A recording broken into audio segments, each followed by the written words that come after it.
पूरी क्लास में आपने सुरक्षा सावधानी के बारे में जानकारी ली थी। अब है आपका अग्निशामक यंत्र।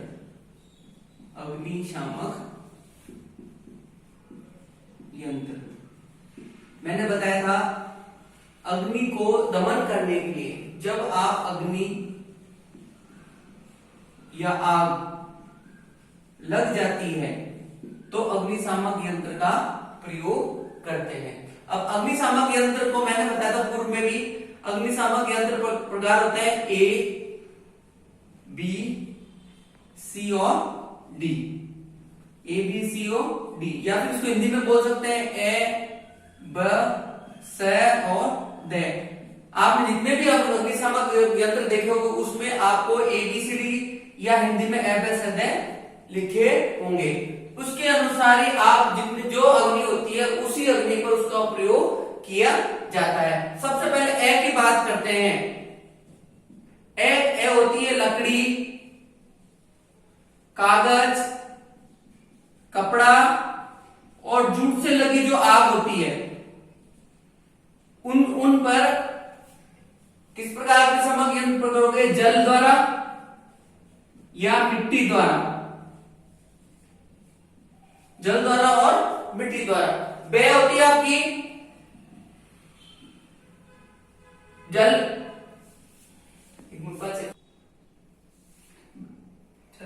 बे होती डीजल, पेट्रोल से लगी आग। डीजल पेट्रोल से लगी आग होती है, इस पे होता है फोम या CTC. Diesel petrol foam CTC से लेते हैं क्योंकि पेट्रोल जो होता है वो ऊपरी सतह पर रहता है और ये फोम क्या करता है, जैसे साबुन के ऊपर साबुन के झाग बनते हैं, उसी पानी के ऊपर साबुन के झाग बनते हैं, उसी प्रकार फोम पेट्रोल के ऊपर फैलकर ऑक्सीजन को रोक देता है, आग को बुझा देता है। 6 प्रकार की होती है विस्फोटक। विस्फोटक विस्फोटक जो पदार्थ होते हैं गैस, एलपीजी, बारूद वगैरह, तो उसमें होती है 6 श्रेणी की। ड में आती है आपके विद्युत। विद्युत से लगी आग। विद्युत से लगी आग, इस आग पर आप उपयोग में ला सकते हैं सीटीसी।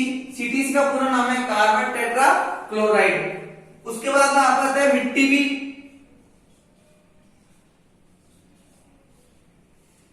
तो ये है आपके आग की श्रेणी, ये लगी आग और ये आपके अग्निशामक यंत्र।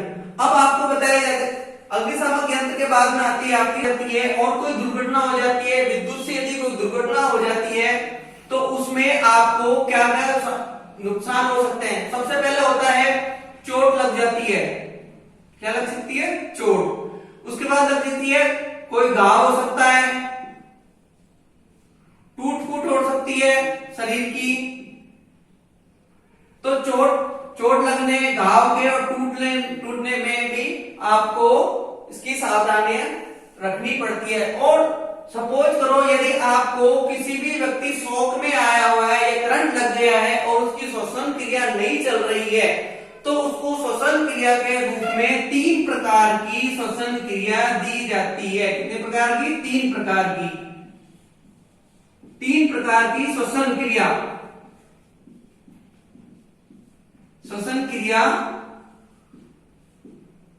दी जाती है।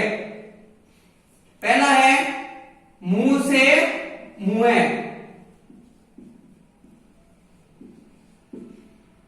दूसरा है सेल्वेस्टर। तीसरी है कृत्रिम श्वसन यंत्र।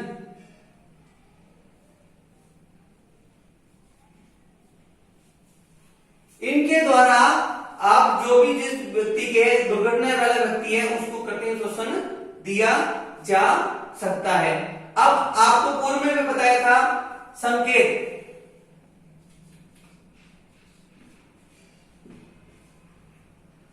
संकेत के बारे में भी आपको भी पूर्व में भी बताया था। एक संकेत होते हैं आपको, जैसे पूर्व में बताया था निषेध।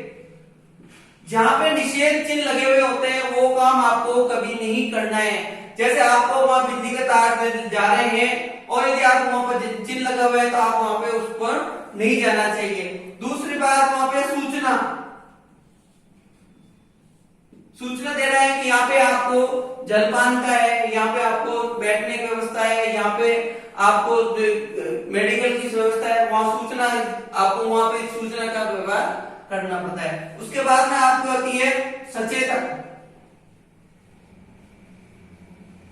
सचेतक में क्या है, आपने देखे होंगे बड़े रोड पे जाते हुए एक चिन्ह लगे हुए होते हैं, त्रिभुजाकार, पीले रंग के त्रिभुजाकार चिन्ह लगे होंगे, वो आपको सचेत देते हैं आगे सकड़ा मोड़ है, आगे तीखा मोड़ है, आगे रास्ता बंद है, उस प्रकार आपको सचेत करते रहेंगे। तो ये आपकी एक सावधानी और सुरक्षा रूप में जो विधि है आपको बताई गई है। इसके बाद में आप बताया जाएगा तो आपको मानव को कितने वोल्ट तक आपका शॉक लग सकता है। तो आपका जो मानव का जो वोल्ट है, वोल्ट को जो शॉक लगेगा वो आपको लगेगा 90 वोल्ट। 90 वोल्ट यदि होते हैं तो मानव को शॉक लग सकता है। और पनडुब्बी और जो जलयान होते हैं उनका वोल्टेज होता है 110। वो क्यों रखा जाता है कि ज्यादा वोल्ट रखेंगे तो वो घातक जो भी वहां जलयान में कार्य करने वाले व्यक्ति होते हैं उनको तेज झटका लग सकता है, इसलिए जलयान वोल्ट होता है वो रखता है आपको 110 वोल्ट। और जो वोल्ट जो अपना करंट लगेगा वो आएगा आपको 90 वोल्ट पे। तो जो वोल्टेज की जो मान होता है उसका, और जो करंट का धारा का वेग होता है 3 × 10⁸ ये करंट का वेग। और यदि करंट को यदि आप जांच करना है तो सीधे हाथ से नहीं करके उल्टे हाथ की, जैसे आप सीधा हाथ यदि ऐसे करोगे तो प्लस माइनस, यदि आपके हाथ के प्लस और माइनस का वेग में, क्योंकि विद्युत के जो वेग होते हैं वो एक प्लस और एक, विद्युत का वेग होता है प्लस और एक माइनस में, क्योंकि माइनस माइनस होता है प्लस प्लस हो जाता है। क्योंकि यदि दोनों प्लस और माइनस होते हैं तो अट्रैक्शन होता है और माइनस माइनस होते हैं तो विकर्षण, मतलब दूर की तरफ धकेलते हैं। इस प्रकार यदि आप सीधे हाथ की तरफ यदि करते हो तो आगे की ओर खींचता है और पीछे की तरफ चेक करते हो तो आगे की ओर दूर धकेलता है। इसलिए प्लस और माइनस यदि आपको चेक करना है हाथ से, किसी उपकरण में करंट आ रहा है तो उल्टे हाथ से आपको चेक करना चाहिए। और यदि आपको बात बताई जाती है अंत में कि यदि कोई गैस से आग लग जाती है, घर में गैस में आग लग जाती है तो आप तुरंत प्रभाव से कोई भी कपड़ा यदि गीला लेके आप उस सिलेंडर पर डाल के और रेगुलेटर को बंद करके आप अपनी गैस की गति जो आग को बुझा सकते हैं। क्योंकि आग को लगने के लिए, गैस को निकलने के लिए 30 से 90 सेकंड तक का टाइम लगता है। इसलिए आप तुरंत प्रभाव से कोई भी कपड़ा, यदि कोई भी बड़ी चीज है, मोटी कोई चादर गीला करके तुरंत उसमें सिलेंडर पर डाल के आप रेगुलेटर को बाहर निकाल सकते हैं और गैस से लगी आग को बुझा सकते हैं। यदि आप मेरे को यदि इस लाइव को आप पसंद कर सकते हो, आप क्लास को अच्छी लगी हो तो आप सब्सक्राइब कीजिए और अगले चैनल के लिए आपको